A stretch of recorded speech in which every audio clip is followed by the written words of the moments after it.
مين الهداف التاريخي للدوري المصري حتى الآن؟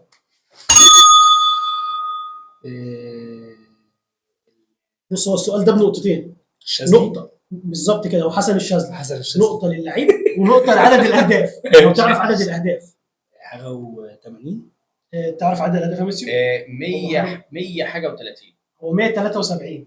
أنا أقرب. أنت أقرب، بس لسه الفقرة دي لسه ما جاتش. لسه الفقرة دي صح جاي. مين أكتر مدرب حصل على الدوري المصري؟ يعني كمدرب، مين أكتر مدرب حصل على الدوري المصري؟